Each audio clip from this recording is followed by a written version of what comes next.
réseau des jeunes qui réfléchissent. Des jeunes qui sont capables de faire face avec beaucoup de respect, même de crainte, de faire face aux aînés pour leur dire non, là où il faut leur dire non, ou dire oui, là où il faut leur dire oui. Les jeunes qui prennent le temps d'étudier chaque décision par eux-mêmes. Voilà les réseaux que je te supplie. Je te demande, mon frère, que toi et moi, nous puissions former ces réseaux-là. Des jeunes qui peuvent faire voir aux aînés là où ils ont tort, là où ils ne peuvent pas s'en sortir, ils échoueront. Les jeunes qui peuvent leur dire non, non, non, ce chemin-là, ne le prenez pas. Et surtout, un réseau de jeunes qui peuvent rester catégoriques dans leurs décisions s'ils estiment qu'ils ont raison. Voilà un réseau que je voudrais, que moi, je voudrais que nous puissions fermer ensemble. Voilà un réseau. Un réseau de jeunes de valeurs, des jeunes Congolais de valeurs. Partout où on vous voit, on sait que nous avons affaire à un jeune, mais il est mûr. Partout où vous êtes, on sait déjà que, attention, avec lui, il ne faut pas aborder n'importe quel sujet.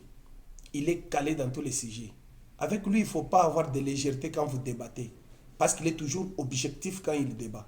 Voilà les réseaux que nous puissions fermer pour pouvoir aider nos aînés qui occupent déjà des fonctions qui peuvent booster au développement de ces pays. Et nous, les jeunes, nous avons un rôle. Nous les avons amenés là où ils sont. Nous avons maintenant le rôle de les contrôler, de les amener à tenir parole. Parce que pour les amener là, il y a eu des choses qu'ils ont promis, des choses qu'ils ont promises dans leur discours. Et quand nous remarquons que c'est le contraire maintenant, ils vivent autre chose, ce n'est pas ce qu'ils avaient promis, à ce moment-là, nous pouvons toujours jouer un autre rôle.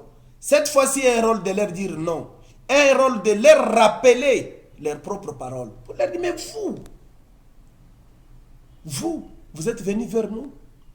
Vous aviez un autre plan. Vous nous avez montré un autre carnet de travail. Nous connaissions ce qui était votre plan d'action. Mais les actions que vous commettez aujourd'hui viennent d'où? Ces actions-là viennent d'où? Dans les carnets, dans votre plan d'action que nous avions avant même que vous occupiez cette fonction-là, il n'y avait pas telle et telle action.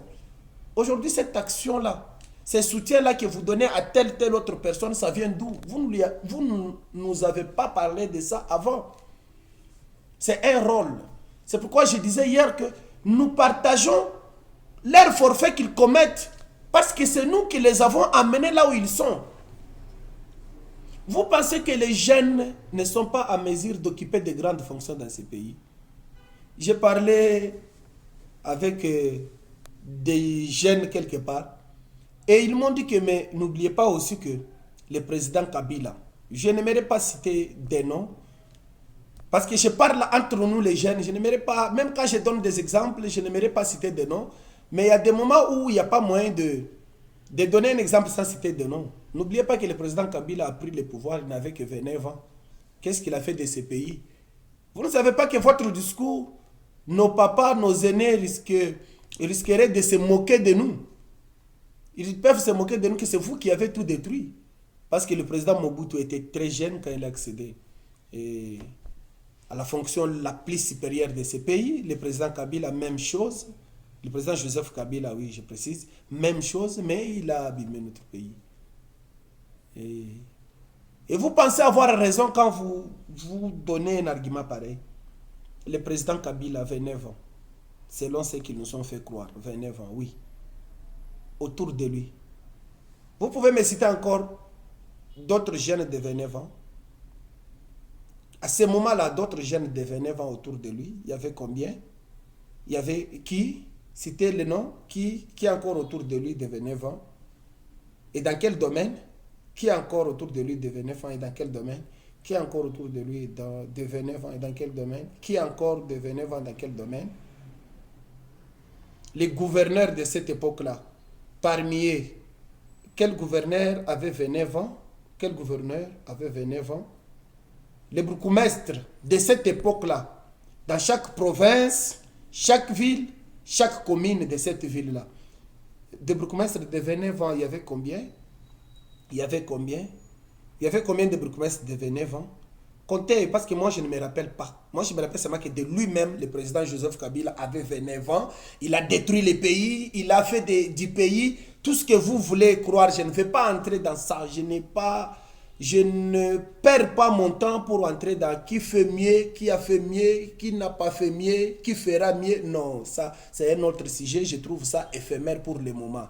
Seulement, je concède à votre logique que le président Kabila n'avait que 29 ans, il n'a pas fait de bonnes choses, il a détruit le pays. Je te concède ce jugement-là pour pouvoir te poser mes questions. Combien de bourgmestres de 29 ans? Combien de 29 ans? Combien de cette époque-là? Les chefs de quartier.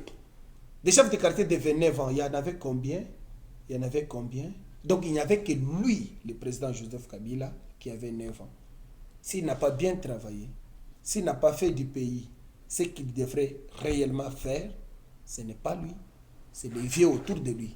Et c'est très simple, mon argument est très simple, il détruit tous leurs arguments. Ils peuvent prendre le temps d'exploiter beaucoup de temps.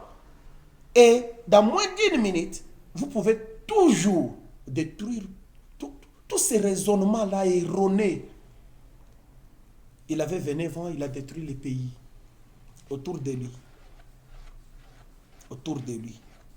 Combien de vieux, plus âgés même que son père, autour de lui. On l'a mené partout où il voulait. Partout où il voulait. On l'a mené partout. Non, fais ça, accepte ça, signe d'abord. D'autres choses même, je ne sais pas, quelqu'un me le disait qu'il signait même sans lire. Et vous trouvez que on puisse nous donner la responsabilité de ce que le président Joseph Kabila a fait parce qu'il avait notre âge? Non. Nous devons maintenant dire non aux vieux, là où il faut leur dire non. Nous devons rehausser notre voix quand il le faut, toujours avec respect et crainte bien sûr, mais sachant dire oui quand il le faut, dire non quand il le faut, et surtout, c'est là où il y a mon problème, surtout, savoir rester catégorique quand vous estimez avoir raison. Ça, beaucoup de jeunes, nous avons perdu. Cette valeur-là, nous l'avons perdue. Il dit, oui, maintenant, juste après 30 minutes, juste une petite analyse, il est dans non. Mais comment est-ce que tu avais d'abord dit oui? Tu n'avais pas pris le temps, toi-même, de réfléchir. Tu n'avais pas pris le temps d'apporter ton jugement. Parce que tu as dit oui, il n'y a pas longtemps. Une petite analyse t'amène dans non. Donc non t'a convaincu. Mais comment, il n'y a pas longtemps, tu étais convaincu du oui. Donc c'est quelque chose que tu avais seulement accepté sans réfléchir. Sortons des décisions prises sans avoir réfléchi.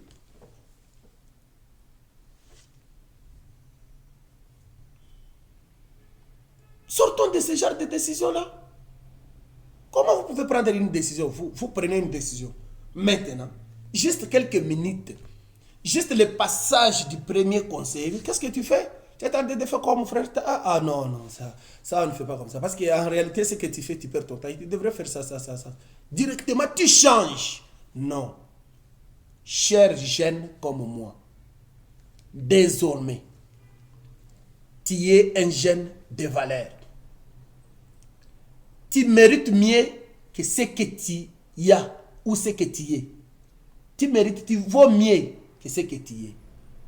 Sache prendre des décisions, des bonnes décisions, et rester catégorique dans ces décisions-là, même si tout le monde allait à l'encontre de ta décision.